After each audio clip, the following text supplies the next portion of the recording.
साथियों नमस्कार, स्वागत है आप सभी का आपके अपने इस यूट्यूब चैनल विधिटेरिया में। दोस्तों मैं हूं एडवोकेट मंजीत त्रिपाठी। साथियों आज के इस वीडियो में हम लोग बात करेंगे लोन सेटलमेंट की सच्चाई, काली सच्चाई लोन सेटलमेंट की। लोन सेटलमेंट के नाम पर किस प्रकार से लोन डिफॉल्टर्स यानी कि आप कर्जदार भाइयों को ठगा जा रहा है, किस तरीके से आपका आर्थिक और मानसिक शोषण किया जा रहा है। चाहे आपका लोन अनसिक्योर्ड हो चाहे सिक्योर्ड हो, आप कुछ दिन तक लोन को पे करते हैं, लेकिन कुछ परिस्थितियां आपकी अच्छी नहीं होती हैं, आपकी इनकम बंद हो जाती है, बिजनेस बंद हो जाता है। हो सकता है कि आपका इनकम सोर्स बंद हो जाता है, बंद होने के कगार पे हो जाता है। अब आप सोचते हैं कि अपनी ईएमआई अब हम कैसे पेमेंट करें, तो आप चाहते हैं कि सेटलमेंट कर लें, लेकिन सेटलमेंट कहाँ करें, किससे बात करें, ये आपको समझ में नहीं आता है। अगर आपको सेटलमेंट करना है तो अगर कोई समस्या आ रही है तो आप हमारे व्हाट्सएप नंबर पे कॉल करके हमसे बातचीत कर सकते हैं, अपना डिटेल वहाँ शेयर कर सकते हैं, हमसे बातचीत कर सकते हैं। अब देखिए क्या होता है कि जब भी आपके मन में सेटलमेंट की बात होती है तो सेटलमेंट दो तरीके से होता है। एक होता है रेगुलर सेटलमेंट होता है और दूसरा होता है ओटीएस। रेगुलर सेटलमेंट का मतलब ये होता है कि बैंक के द्वारा आपसे बिना कोई चार्ज लिए आपको सेटलमेंट ऑफ़र कर दिया जाता है, बैंक की तरफ से सेटलमेंट ऑफ़र किया जाता है, जिसमें कि आपको 4 से 6 किस्तों का एक सहूलियत दिया जाता है, फैसिलिटीज़ दी जाती है कि आपको 4 से 6 इंस्टॉलमेंट में अपना जो भी लोन अमाउंट बचा हुआ है उसका आप पेमेंट कर दें। तो ये तो हो गया रेगुलर सेटलमेंट। एक होता है आपका ओटीएस।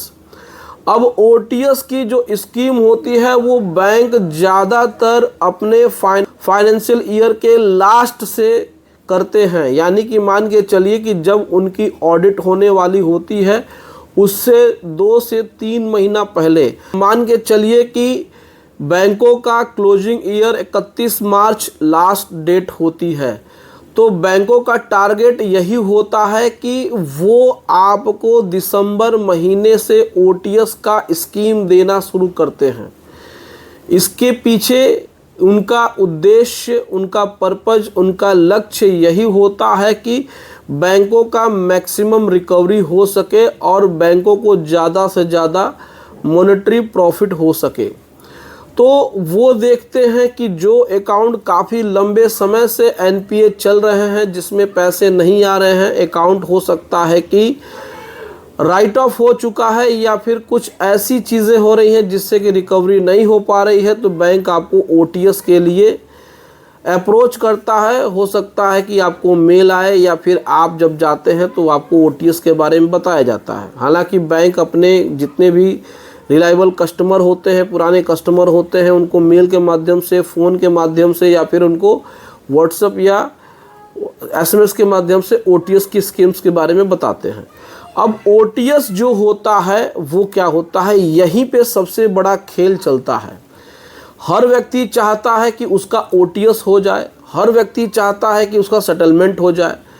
ओटीएस में बैंक आपको कुछ परसेंटेज छूट भी देते हैं, कहते हैं कि हम 25% आपका वेव ऑफ कर देंगे, आपका 30% वेव ऑफ कर देंगे। लेकिन ओटीएस का जो प्रोसीजर होता है वो रेगुलर सेटलमेंट से अलग होता है। ओटीएस में सबसे बड़ा जो क्राइटेरिया होता है, कंडीशन जो शर्त होती है वो ये होती है कि आपको अपने लोन अमाउंट का 10% या 15% जो भी बैंक आपको कहे, आपको पहले पेमेंट करना होगा। अब मान के चलिए कि आपको 10% या 15% आपने पेमेंट कर दिया और उसके बाद वो आपसे एक रिटर्न में एप्लीकेशन लेते हैं, एक आपसे प्रार्थना पत्र लेते हैं, उसमें आपसे लिखवाते हैं कि आप क्यों इसमें सेटलमेंट चाहते हैं, आपकी वर्तमान कंडीशंस क्या हैं।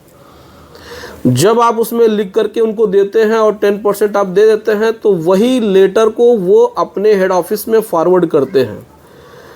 अब यहाँ पर देखिए गड़बड़ चीज़ें क्या होती हैं, अधिकतर कस्टमर के साथ परेशानी क्या होती है कि 10 से 15% यानी 10 से 15% का पैसा जमा करा लेने के बाद कस्टमर को यानी कि लोन डिफॉल्टर्स को यानी कर्जदार भाइयों को ये कहा जाता है कि भाई आपका ओटीएस रिजेक्ट हो गया है, आपका ओटीएस जो लेटर था उसको एक्सेप्ट नहीं किया गया है, लेकिन जो 10 से 15% का जो पैसा है वो बैंक एडजस्ट कर लेता है पेनाल्टीज़ में। आपने कहीं से कर्ज लिया, आपने किसी से उधार लिया, किसी से पैसे मांगे और मांग करके ओटीएस के नाम पे इनको दे दिया। अब ये लोग यही काम करते हैं, मैक्सिमम लोगों से ओटीएस के नाम पे 10 से 15% पैसा भराते हैं और फिर जब ओटीएस रिजेक्ट हो जाता है तो बड़ा सिंपल से कह देते हैं कि भाई आपका ओटीएस रिजेक्ट कर दिया है हेड ऑफिस ने, आपका ओटीएस नहीं हो सकता है, आपको पूरा का पूरा पैसा देना होगा, नहीं तो हम लीगल एक्शन अपना जारी रखेंगे या फिर हम लीगल एक्शन लेंगे।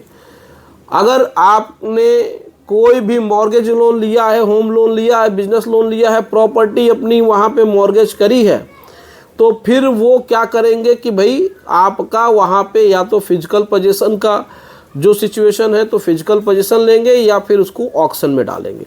तो यही ओटीएस के नाम पर आर्थिक शोषण और मानसिक शोषण होता है।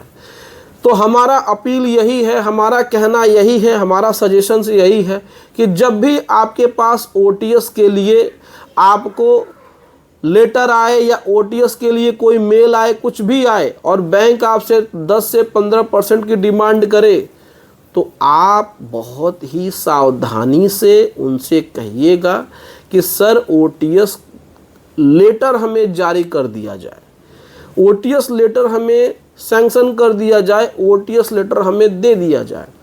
ओटीएस लेटर में हमारी कंडीशन लिखी जाए कि अगर हमारा ओटीएस लेटर या हमारा जो भी रिक्वेस्ट लेटर फॉर ओटीएस है अगर वो रिजेक्ट होता है तो जो भी अमाउंट हम इसमें पेमेंट करते हैं ओटीएस के नाम पे 10 से 15% वो हमारे मूल अमाउंट में से माइनस होना चाहिए, न कि हमारे पेनाल्टी में एडजस्ट होना चाहिए। और आप हमसे 10 से 15% ले रहे हैं तो हमें गारंटी दीजिए कि हमारा ओटीएस रिजेक्ट नहीं होगा, हमें ओटीएस प्रोवाइड किया जाएगा। अगर ये सारी बातें होती हैं और बैंक कंफर्मेशन देते हैं, कंफर्मेशन मेल करते हैं, तो ही आपको ओटीएस के जाना चाहिए, तो ही आपको ओटीएस लेटर पे साइन करना चाहिए या फिर ओटीएस के लिए आगे बढ़ना चाहिए। अगर आपको ओटीएस लेटर पहले नहीं मिलता है यानी वन टाइम सेटलमेंट लेटर पहले नहीं मिलता है तो आप ओटीएस स्कीम को आप बोगस मानिए, उनकी तरफ से जो ये प्रपोजल दिया जाता है उस पर भरोसा मत करिए, नहीं तो आपके साथ दिक्कत परेशानी हो जाएगी और फिर बाद में आप हाथ मलते रह जाएंगे। तो इस तरीके से बैंक करती हैं, बहुत सारे लोगों के कंप्लेंट्स आते हैं, हमारे पास कॉल्स आते हैं, इसी बाबत हमारे से लोग हमसे एडवाइस लेते हैं कि हम इसमें क्या करें, तो हम उनको अच्छा खासा एडवाइस भी दे देते हैं। तो आपके साथ ऐसी चीज़ें ना हो, आप इसको ज़रा सा अवेयर रहिए, जानकार रहिए, नहीं तो फंस सकते हैं। तो उम्मीद करते हैं दोस्तों कि वीडियो पसंद आएगी, वीडियो अच्छी लगी हो तो वीडियो को लाइक और शेयर जरूर करिएगा। दोस्तों अगर आपको भी लीगल एडवाइस की ज़रूरत है, आपको किसी प्रकार से लीगल सर्विस की ज़रूरत है, तो हमारे व्हाट्सएप नंबर पे आप संपर्क करके आप हमसे जुड़ सकते हैं और हमसे आप लीगल सर्विस ले सकते हैं। चलिए मिलते हैं नेक्स्ट वीडियो में। Thank you so much. जय हिंद दोस्तों।